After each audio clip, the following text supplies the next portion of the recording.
Good morning, students. Today we will discuss our next topic, that is heat engine. Clear?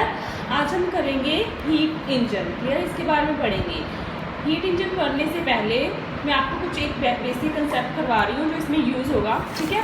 तो वो क्या है आपका, first of all that is cyclic process and non cyclic process. वैसे पहले भी इसके बारे में पढ़ चुके हैं, लेकिन फिर से मैं एक बार आपको रिपीट करवा देती हूँ उसको. Cyclic and non cyclic process क्या होता है. सबसे पहले साइक्लिक प्रोसेस क्या होता है, that is consist of a series of changes which return the system back to its initial stage. ठीक है, साइकिल एक तरह का साइकिल फॉर्म कर रहा है आपको. क्लियर? एक तरह का क्या हो रहा है, साइकिल बन रहा है.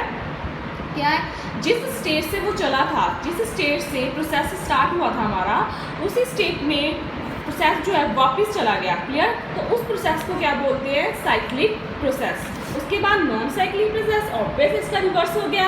नॉन साइक्लिक प्रोसेस कि वो वाला प्रोसेस जिसमें आपका जो चेंज है वो ओरिजिनल चेंज, जो पोजीशन थी आपकी, ओरिजिनल स्टेट थी आपकी, इनिशियल स्टेट थी आपकी, उसमें ना जाकर उसमें कुछ चेंजेस आ जाए. क्लियर? तो वो क्या हो गया आपका नॉन साइक्लिक प्रोसेस. ठीक है, जैसे साइक्लिक प्रोसेस में एग्जांपल दी हुई है, जैसे suppose a system consist of a gas at pressure P, volume V, temperature T.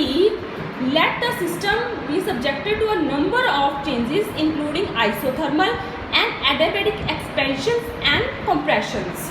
In the final state, if the system has the same pressure P, same volume V and the same temperature T, the successions of change involved are said to be cyclic. मतलब क्या कहा हुआ है कि पहले भी उसका pressure, सबसे पहले उसका प्रेशर कितना था P, वॉल्यूम कितना था V और टेम्परेचर कितना था T.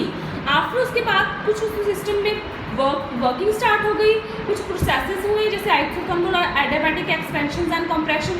उसके बाद फिर से जब सारा प्रोसेस होने के बाद फिर भी उसका जो प्रेशर है वो P है, वॉल्यूम जो है वो V है और जो टेम्परेचर है वो क्या है आपका T है. तो इस प्रोसेस को क्या, वो प्रोसेस क्या बन गया आपका साइक्लिक, जो भी उसके अपने ओरिजिनल इनिशियल स्टेट में वापस चला गया. ठीक है, तो उसके बाद जो नॉन साइक्लिक क्या है, जो अपने इनिशियल स्टेट में वापस ना जाए. ठीक है, अब हम स्टार्ट करेंगे अपना next topic, that is heat engine. ठीक है, first of all according to definition, a heat engine is a device which converts heat energy into mechanical energy. First of all heat engine एक device है जो आपकी heat energy को, clear, किसमें change कर देती है, मैकेनिकल एनर्जी में. क्लियर? जो आपका ये सिस्टम है हीट इंजन वाला, वो प्रोसेस कौन सा है, साइक्लिक. क्लियर? यहाँ पे यूज हो रहा है. कंडीशंस क्या है हीट इंजन की कि ये साइक्लिक प्रोसेस है. साइक्लिक मीन्स अपनी इनिशियल स्टेट में वापस चला जाता है. ठीक है, और जो हीट इंजन है एसेंशियली कंसिस्ट ऑफ 3 पार्ट्स. जो हीट इंजन हम आगे वर्किंग करेंगे, उसकी डायग्राम करेंगे, तो ये आपको 3 पार्ट्स कंसिस्ट करता है. First of all source of heat at high temperature. Clear? Second है वर्किंग सब्सटेंस और थर्ड है आपका sink at of heat at lower temperature. Heat engine के 3 पार्ट्स हैं. एक तो हो गया आपका first source of heat at high temperature, और दूसरा है आपका वर्किंग सब्सटेंस, और थर्ड है आपका sink of heat at lower temperature. ठीक है, जैसे इस डायग्राम में शो किया हुआ है आपके पास, ये डायग्राम है आपकी. क्लियर? हीट इंजन की, इसमें एक सोर्स है आपका जो T1 टेम्परेचर है, जो T1 टेम्परेचर में हाई टेम्परेचर है.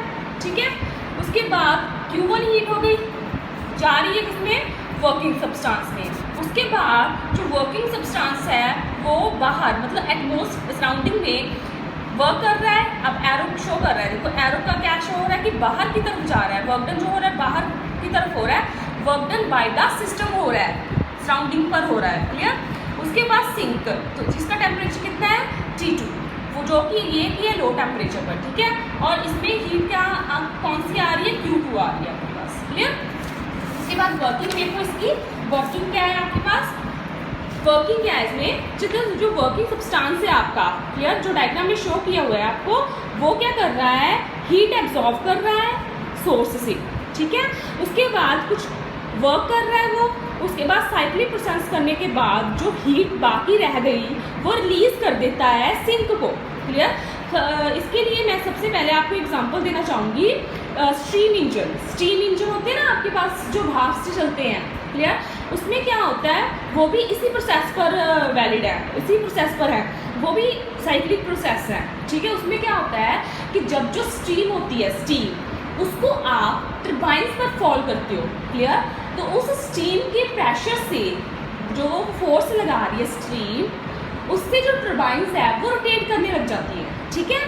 तो रोटेट करने लग जाती है, तो इसमें जो स्टीम है वो आपका है क्या, एट हाई टेम्परेचर की तरह का सोर्स हो गया ना जो स्टीम है। तो उसके बाद जो स्टीम जब हम टरबाइंस पर फॉल करते हैं तो रोटेट करने लग जाती है। जब वो रोटेशन हो जाती है तो अब यहाँ पे क्या हो रहा है, जो स्टीम एनर्जी है, स्टीम एक तरह की भाप एनर्जी होगी, ठीक है। तो वो क्या हो रहा है, वो मैकेनिकल में चेंज हो रही है, मैकेनिकल रोटेशन हो रही है यहाँ पे। तो रोटेशन कौन सा कंसेप्ट है, मैकेनिकल, क्लियर। तो इसमें स्टीम एनर्जी जो है वो मैकेनिकल एनर्जी में चेंज हो रही है। तो उसके बाद क्या हो रहा है, इलेक्ट्रिसिटी प्रोड्यूस हो रही है हमारे पास, ठीक है।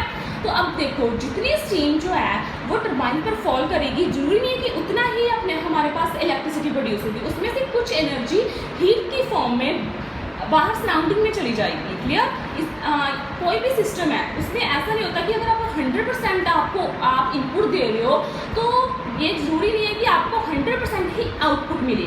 खासकर फिजिक्स के किसी भी कंसेप्ट में ऐसा नहीं होता, कुछ ना कुछ एनर्जी किसी ना किसी फॉर्म में लॉस हो ही जाती है, चाहे वो हीट की फॉर्म में लॉस हो, लाइट की फॉर्म में लॉस हो, क्लियर। तो यहाँ पे भी आपको पास क्या है जी, जब जो वर्किंग सब्सटेंस है कुछ हीट एब्जॉर्ब कर लेता है सोर्स से, तो वो क्या कर देता है, हमारे पास सिंक को एट हाई लो टेम्परेचर पर पास कर देता है। स्टीम एक जो इंजन है इसकी बेस्ट एग्जांपल है इसकी वर्किंग की, ठीक है। उसके बाद मैंने एक और एग्जांपल दी हुई है यहाँ पे सिलेंडर की, ठीक है। क्या होता है, किसी भी व्हीकल में जो पिस्टन होती है, क्लियर, जब हम उस पर हीट फॉर्म करते हैं तो वो सिलेंडर की जो पिस्टन मूव करने लग जाती है, तो जो वो पिस्टन है ट्रांसफर कर देती है मैकेनिकल एनर्जी किसको, व्हील्स को ऑफ व्हीकल, ठीक है। तो ये जो प्रोसेस है वो बार बार रिपीट होता जाता है, तो इसीलिए ये कौन सा प्रोसेस हो गया आपका, साइक्लिक प्रोसेस हीट इंजन का, क्लियर। उसके बाद इसका डायरेक्शन देखो आप क्या है, अब इसमें देखो क्या है डायग्राम के बाद, सबसे पहले Q1 क्या है आपका, amount of heat absorb by the working substance from the source at T1 K temperature, ठीक है। T1 केल्विन, K क्या है आपके पास यहाँ पे केल्विन है, यूनिट है टेम्परेचर की, ठीक है। Q2 क्या है, amount of heat required to sink at T2, T1 क्या है आपका हाई टेम्परेचर है और T2 लो टेम्परेचर। उसके बाद W क्या है, net amount of external work done by the working substance on the environment. मैंने आपको बताया ना कि आप एरो शो कर रहा है, एरो मीन्स वर्क डन हो रहा है by the system to the surrounding, clear. उसके बाद नेक्स्ट देखो क्या हो रहा है, net amount of heat absorb. तो net amount of heat absorb कितनी हो गई आपके पास, dQ, क्लियर। इसकी इक्वल है Q1 माइनस Q2। अब माइनस Q1 माइनस Q2 किया, क्यों, क्योंकि Q1 आपकी हाई अमाउंट ऑफ हीट है और Q2 लॉस, क्योंकि कुछ हीट आपके पास लॉस हो गई, इसलिए Q1 minus Q2। Du is equals to 0, क्योंकि आपके पास क्या है, जो सिस्टम है वो अपनी इनिशियल स्टेट पर वापस चला गया, तो नेट एक्सटर्नल हीट एनर्जी जो है आपकी, that is no change in internal energy, ठीक है। तो उसके बाद मैंने फर्स्ट लॉ ऑफ थर्मोडाइनमिक्स लगा दिया, ठीक है, फर्स्ट लॉ ऑफ थर्मोडाइनमिक्स लगा दिया, that is dQ is equals to du plus dW। उसके बाद du की वैल्यू 0 फिल कर दी यहाँ पे, तो dQ किसके इक्वल आ गया आपके पास dW के। तो net amount total work done किसके इक्वल आ गया आपके पास, change in heat, that is dQ क्या है आपके पास Q1 माइनस Q2। तो W क्या हो गया आपके पास Q1 माइनस Q2, मतलब जो सिस्टम द्वारा जो वर्किंग सब्सटेंस है सिस्टम के द्वारा काम किया गया है सराउंडिंग पर, क्लियर। तो वो कितना आ गया आपके पास Q1 माइनस Q2, ठीक है। उसके बाद नेक्स्ट सिंपल डेफिनेशन है thermal efficiency of a heat engine. अब देखो किसी की भी एफिशिएंसी निकालनी है, एफिशिएंसी मीन्स वो कितना अच्छा है, मतलब कितना अच्छा वर्क कर रहा है, उसकी कितनी एफिशिएंसी है, कितना वो एफिशिएंट है काम करने के लिए, क्लियर। तो वो क्या होगी उसकी thermal efficiency. According to definition it is defined as the ratio of net work done पर cycle by the engine to the total amount of heat absorb. मतलब क्या है कि अब इसको नीटा से डिनोट करते हैं, इसको नीटा बोलते हैं, is equals to net amount of net work done पर साइकिल, ठीक है, upon total amount of heat absorb that is Q1। अब देखो क्या आ रहा है, कितनी उसने हीट एब्जॉर्ब की और कितना उसके द्वारा वर्क किया गया है, तो वो क्या होगी उसकी एफिशिएंसी। क्लियर, मतलब कितनी हमने इनपुट उसको दी और हमारे पास कितनी उसकी आउटपुट आई, तो वो क्या हो गया उसकी थर्मल एफिशिएंसी। ठीक है, तो नेट वर्क डन कितना है, ये वाला कैलकुलेट किया है हमने, Q1 minus Q2 upon total amount of heat कितनी है, Q1। ठीक है, अब एलसीएम के साथ डिवाइड कर दिया इसको डिनोमिनेटर के साथ, सॉरी, तो Q1 1 upon Q1 minus Q2 upon Q1, तो Q1 से Q1 कैंसिल हो गया आपके पास, तो आपके पास थर्मल एफिशिएंसी कितनी आएगी इसकी, 1 minus Q2 upon Q1। Clear, तो ये क्या होगी उसकी thermal efficiency of a heat engine. Clear, अगर इसमें कोई भी डाउट हो तो पूछ लेना। ये हमारा टॉपिक हो गया दैट इज हीट इंजन। उससे पहले आपको कंसेप्ट करना होगा साइक्लिक प्रोसेस और नॉन साइक्लिक प्रोसेस का। Okay, thank you.